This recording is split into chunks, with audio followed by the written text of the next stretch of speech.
Hello there, it's Friday, I'm Ollie Barrett and this is WION Live broadcast from London. Lots coming up, so we'll start with the headlines.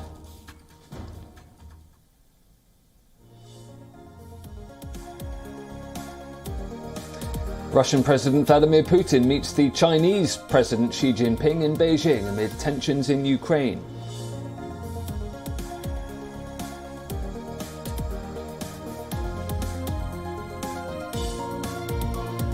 German Chancellor Olaf Scholz will visit Russia for talks with President Putin on February the 15th.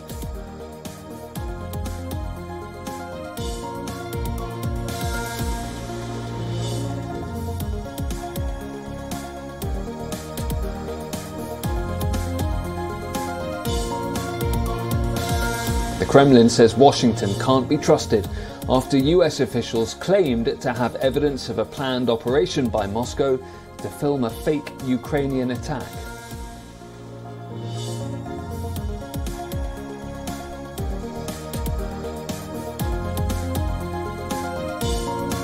The Russian Defense Minister reviews live fire exercises in western Belarus.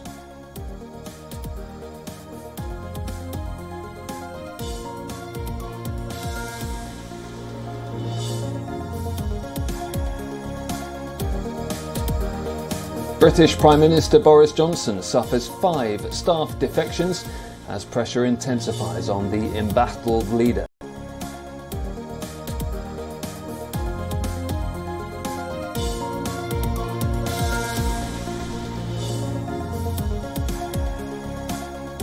And a Winter Olympics overshadowed by rights concerns, diplomatic boycotts and COVID officially gets underway in Beijing.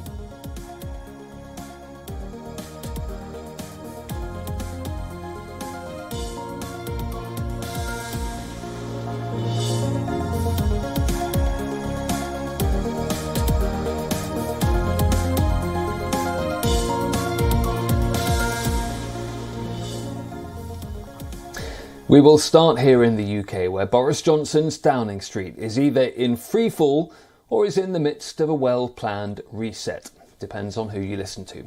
In the last 24 hours, 5 of his senior Downing Street staff have resigned. Munira Mirza, a long-term ally, has quit as head of policy. She says she's stepping aside because of Boris Johnson's claims that Labour leader Keir Starmer failed to prosecute the child sex abuser Jimmy Savile. Mirza says those accusations are scurrilous and the Prime Minister should have apologised. Boris Johnson on Thursday didn't apologise, but did slightly step back from his remarks that he'd made earlier in the week. Let's be absolutely clear. I'm talking not about the leader of the opposition's personal record when he was DPP, and I totally understand that he had nothing to do personally with those decisions. I was making a point about his responsibility for the organisation as a whole, and I think people can see that. And I really do want to clarify that because it is important. But after those comments, Chancellor Rishi Sunak distanced himself from Boris Johnson's remarks.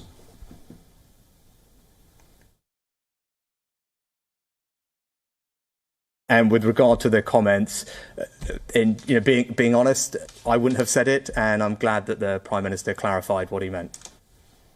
The Prime Minister's office has confirmed that Conservative MP Andrew Griffiths will replace Munira Mirza as the head of the PM's policy unit. The other 4 resignations include an ally of Mirza's in the policy unit, Elena Narazansky, Director of Comms, Jack Doyle, Chief of Staff, Dan Rosenfield, and Senior Civil Servant, Martin Reynolds. Under increasing pressure over parties held in and around Downing Street, Boris Johnson promised his MPs earlier this week that he would refresh his top staff. We had expected Doyle, Reynolds and Rosenfield would be going, but Mirza's resignation sent shockwaves through Westminster. All eyes are now on whether more staff, but crucially any cabinet ministers, might resign in an attempt to trigger a confidence vote in Boris Johnson.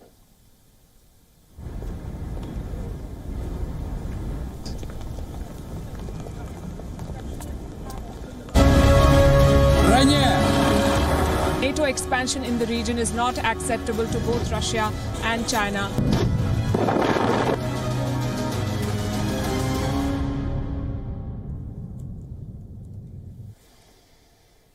The situation along the Russia-Ukraine border remains tense. All parties continue to say they want to advocate for a diplomatic solution.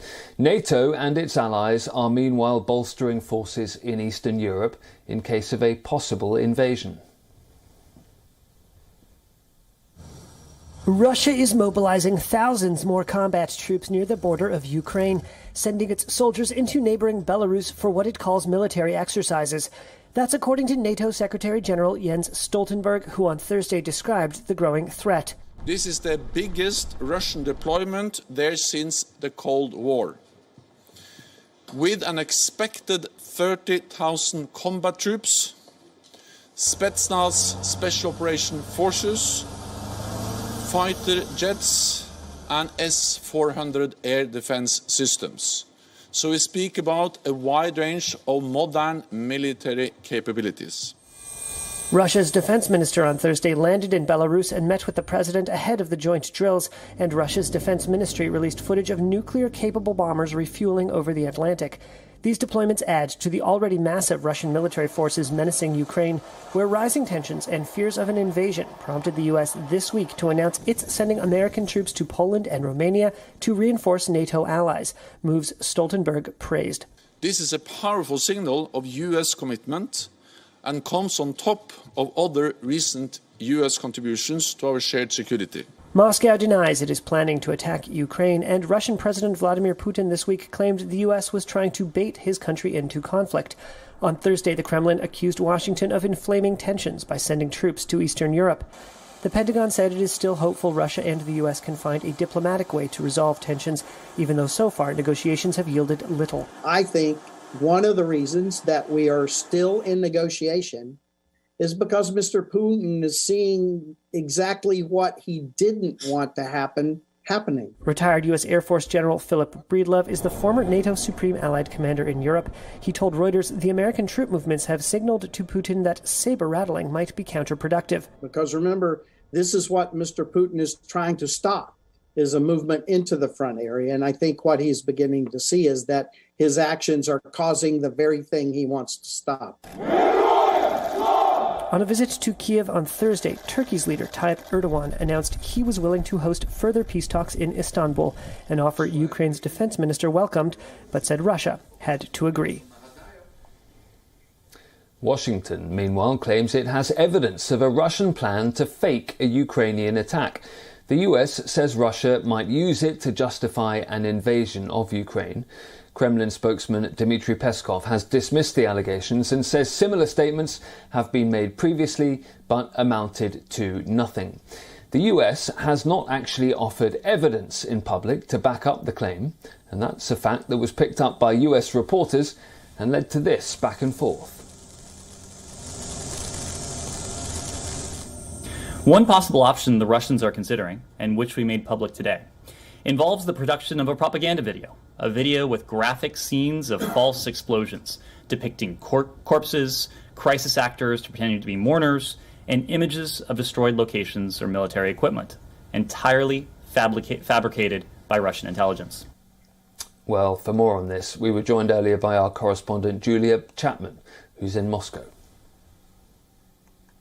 This accusation has been made by the United States, citing intelligence that it has, that Russia is considering among its many plans, possible plans for Ukraine, to stage this kind of fake attack and blame it on Ukrainians, basically an attack on Russian speakers in Ukraine, on the pretext then that there would have been a genocide against the Russian-speaking population of Ukraine. They were planning allegedly to hire actors to be involved in this video, to be staged as mourners.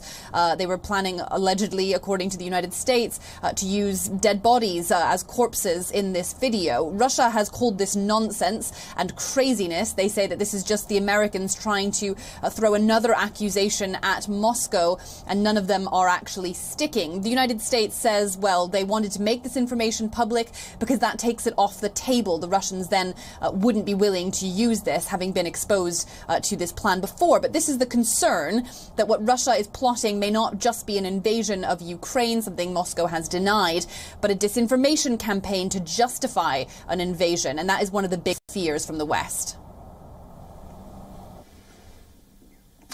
The leader of the Islamic State has been killed in a counter-terror operation carried out by the United States in northwestern Syria. Abu Ibrahim al-Hashimi al-Qurayshi, the leader of ISIS there, set off a blast, killing himself and his family as special forces rounded on his hideout after a gunfight. US President Joe Biden is hailing it as a major victory. Last night's operation took a major terrorist leader off the battlefield, and it sent a strong message to terrorists around the world. We will come after you and find you. Once again, today, we continue our unceasing effort to keep the American people safe and to strengthen the security of our allies and partners around the world. I want to thank you all, and may God bless you, and may God protect our troops. The American raid targeted a 3-story residential building on the outskirts of the town of Atmeh near Idlib province. The region is a stronghold of terror groups, many of which are fighting against the Bashar al-Assad-led Syrian government. Syrian rescue workers say at least 13 other people were killed in the mission.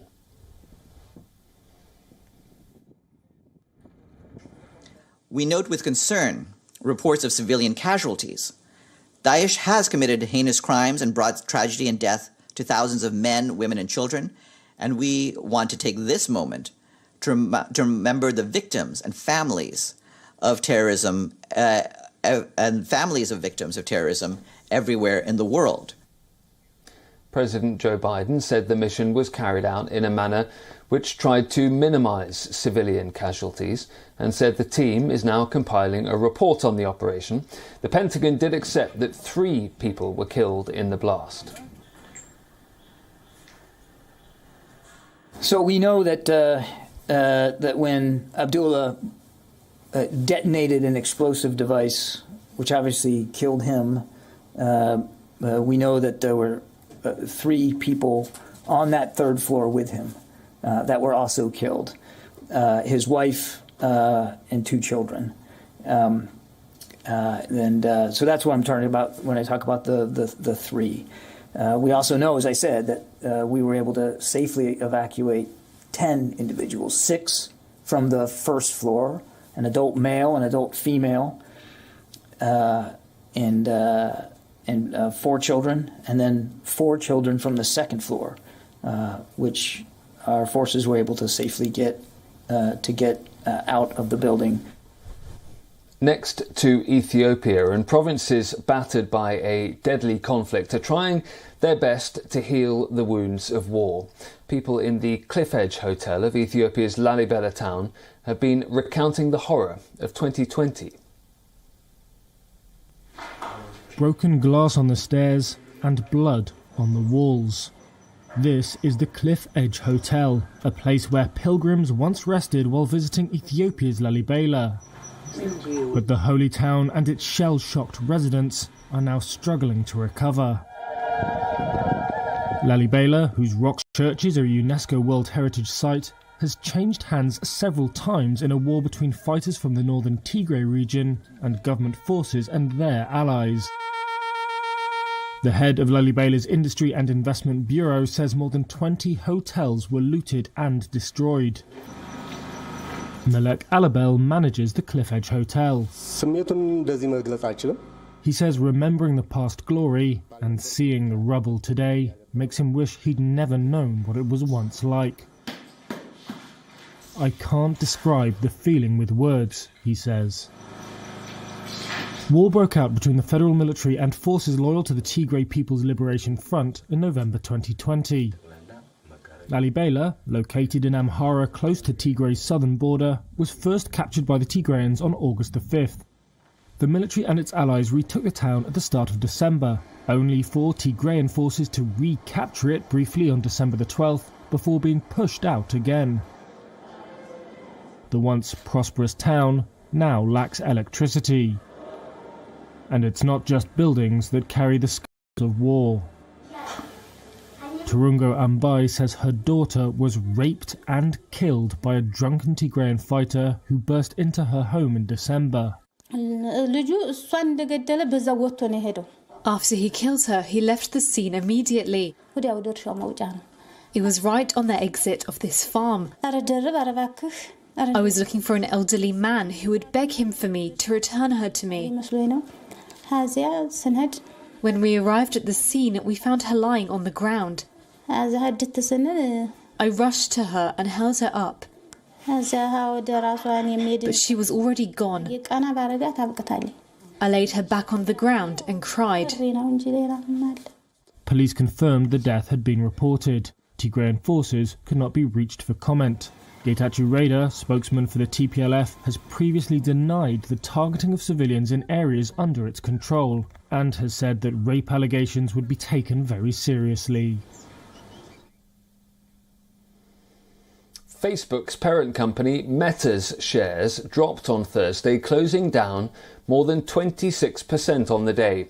That's after the company forecasted weaker than expected revenue growth in the next quarter. Facebook owner Meta Platforms found itself in an alternate reality Thursday as shares of the company fell as much as 26%, dragging down the entire U.S. stock market and spilling over into Europe, where tech stocks posted some of the steepest declines and sent a ripple effect across global financial markets. Meta was set to lose a fifth of its market value, erasing more than $200 billion, which would shave off nearly a full percent from the NASDAQ Composite Index's market value and about 0.5% from the S&P 500. The huge drop followed a dismal forecast from Meta, which blamed Apple's privacy changes and increased competition from rivals like TikTok. The company formerly known as Facebook also reported a decline in daily active users from the previous quarter for the first time ever. Facebook was an unmitigated disaster. Wedbush Securities Managing Director Daniel Ives. I think Facebook has a Mount Everest-like battle, an uphill climb to get back to growth. Because what we're seeing on the digital advertising side, the privacy issues, TikTok competition. This is a company, they changed their name, but the strategy and the monetization continues to be social media. And this was the dark days in terms of what we saw from the quarter. The so-called FANG stocks, including Facebook, Amazon, Apple, Netflix, and Google's Alphabet, has seen around $400 billion in market value disappear in the opening weeks of this year, as investors expect policy tightening from the Federal Reserve to erode the industry's sky-high valuations. The disappointment over Meta's earnings and subsequent stock drop called to mind the bursting tech bubble of 2000. If Thursday's losses hold, the decline would mark the social media giant's worst one-day loss since it went public in 2012. Thailand has been welcoming the Lunar New Year of the Tiger with a spectacular parade. The festivities are due to last a week, and they've been carried out in accordance with COVID regulations.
And just a bit of a recap and a bit of an update as well on our top story.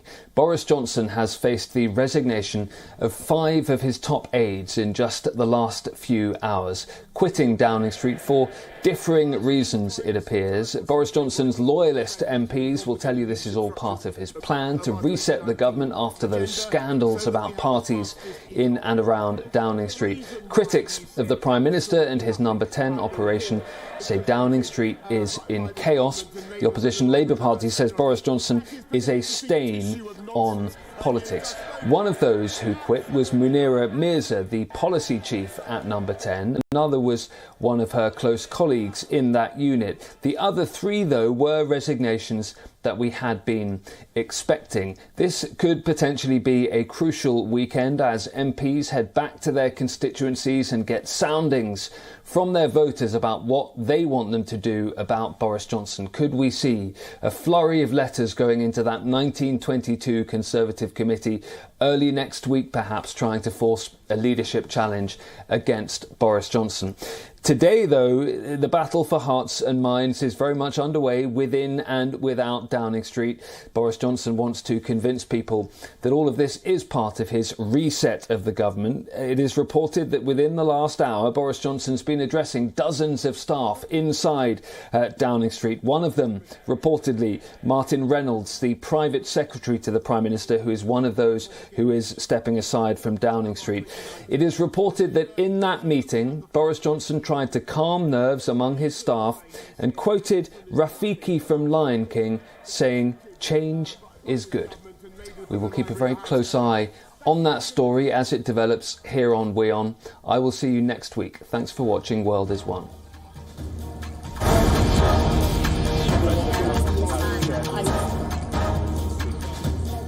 There are many other